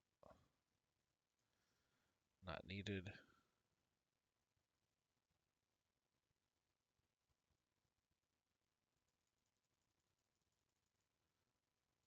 Let's double check this calculation.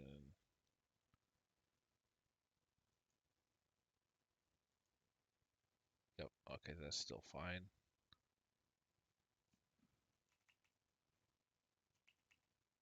Yep, that's fine.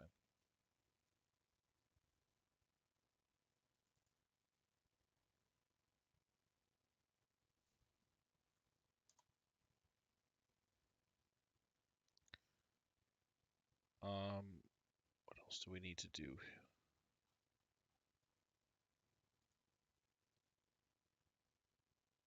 So that's out.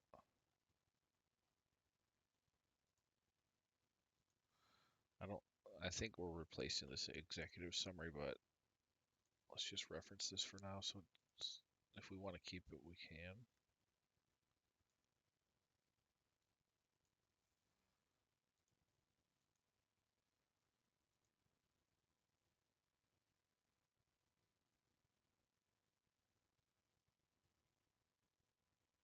Oh, okay, here's one check. So this monthly balance sheet should fall to 0.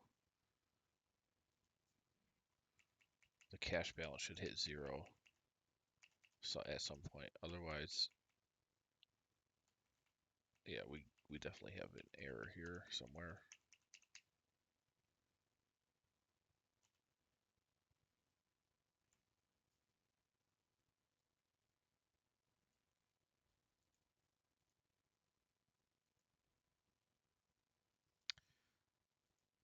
Let's think.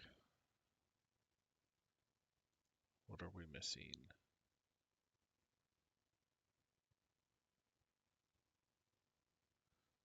This actually balances, but the annual doesn't. That's rare that that happens.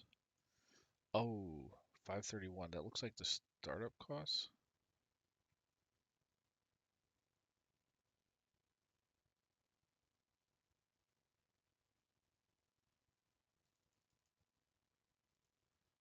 $530,611.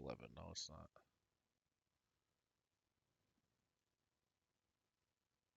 531.49. What could this be? Cash effect, asset purchases, borrowing.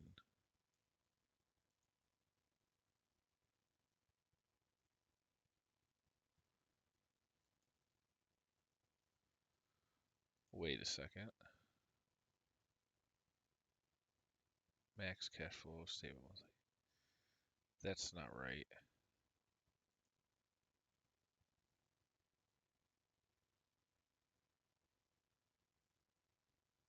I don't think.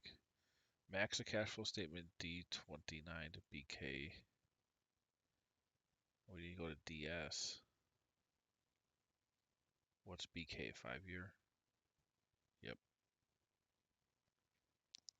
Well, so what I say we need to go to the DS.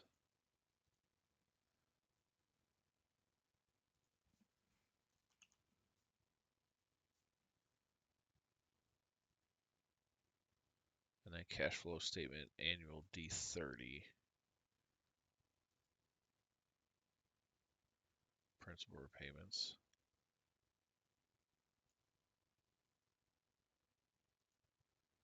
Actually, I think that is fine. That this calculation is right. It just needs to go out further on the proceeds. But since all the proceeds happen in the first 4 months, it doesn't really matter that only went out 5 years. Okay.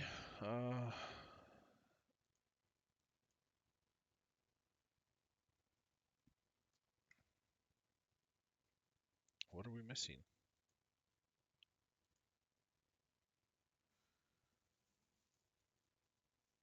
Retained earnings.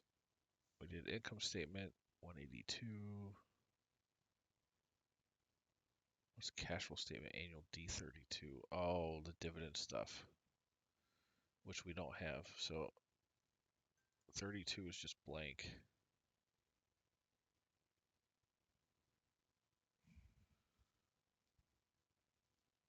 And it's about time for me to eat lunch. And I also have some actual work I have to do today beyond this. Alright, where am I? Lost. Oh. Retained earnings.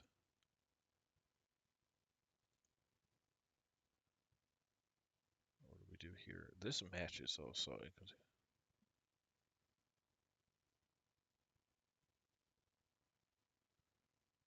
Yeah, we don't need any of that actually.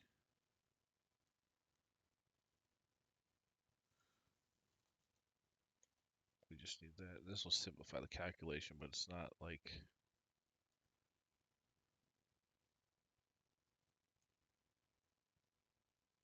I don't think this was the issue.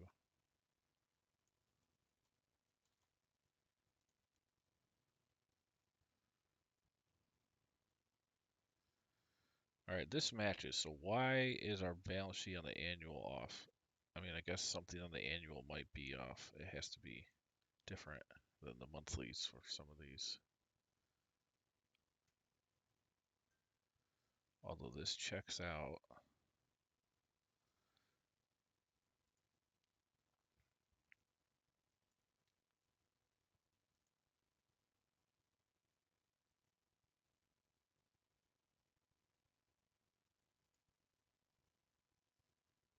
Tell you, every time these are always a puzzle. Always.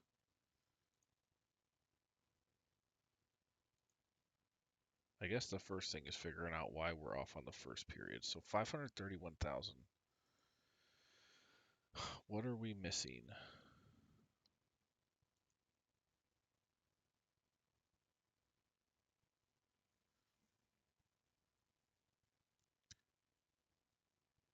Let's get rid of all this stuff we don't need as well.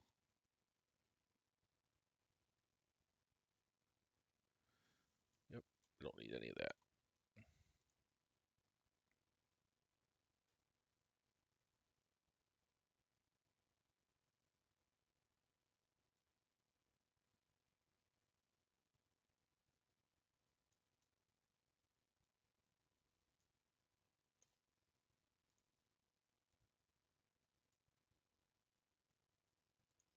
All right, let's just check. Do our retained earnings match?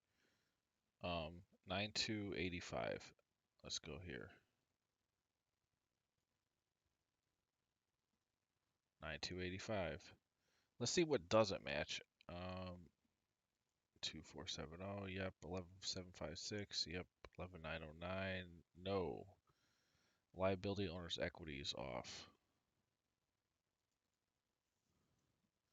And the owner's equity matches, so liabilities, I guess, is off. Liability here 153. What's it here? 653. All right. Well, that's one thing that's we got wrong, or that's wrong. So let's fix it. And here's the thing: I don't want to leave this until later because I'll forget where I was.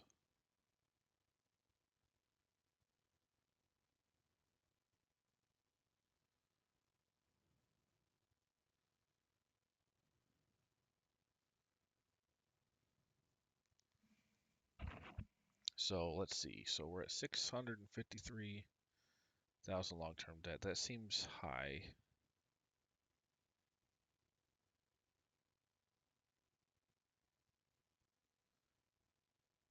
How much did we even borrow? 800. No, that's right. So 800.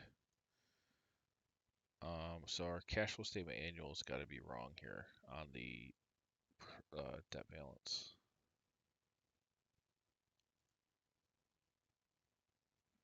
This is wrong.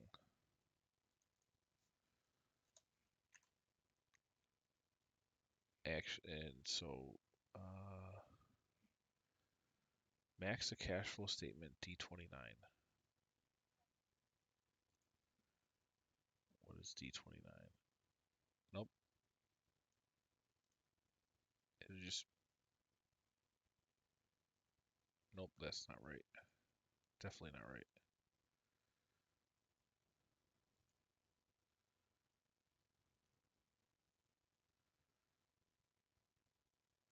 What we do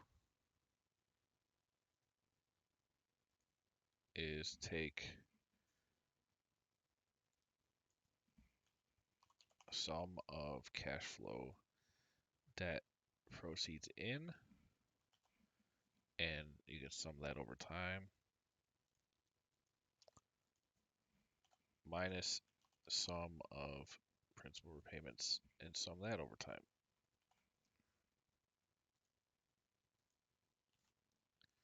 Actually plus because it's a negative value there. And now we should be all set. Well, at least on the one thing, I think there's still going to be an issue. So 653, yep, there's still an issue, but at least we figured that one out. So that balance is 653. Let's go up to total assets, 12,409. Annual 12 has 14 million, so this is off. Let's see what's off here. Accumulated depreciation looks like it because there's none there, and there should be some. So what's our calculation on this one? Ah, shoot. We didn't move this down. All right, so this has got to come down to like 100 and something. How far did I go down on the balance sheet here? So 117. I'm really glad I'm figuring this out now because I would not. Oh, I perfectly did it. That's amazing.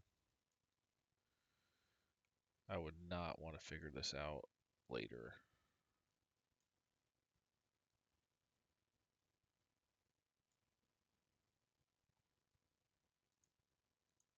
Is today Thursday? No, it's what? Oh, it is Thursday. Okay, good to know. Um,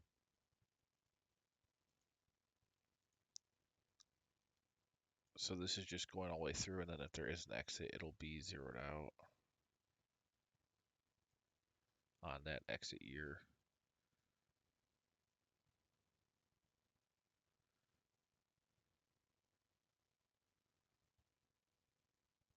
Okay.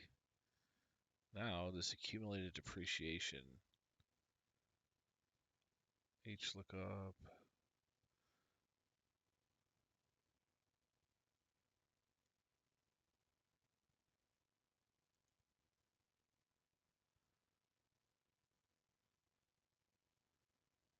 This is no longer 30. It's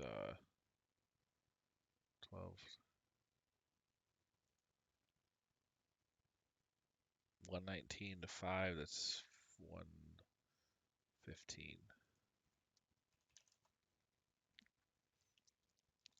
Okay. Now are we in balance? Oh, we're out 50,000.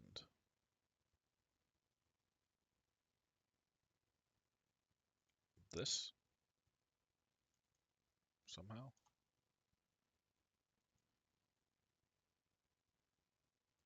Oh yeah, got to sum down to 116. Telling you, having checks in your financial models is literally completely vital. If you don't have sanity checks, you're going to have errors. It's like not avoidable.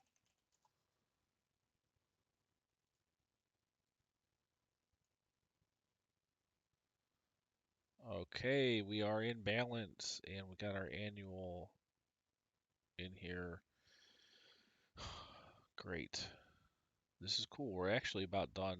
Tomorrow is Friday, and I'm going to finish this thing tomorrow with updating on all the formatting, getting all the tabs cleaned up, doing a couple more checks. We're going to add a distribution schedule.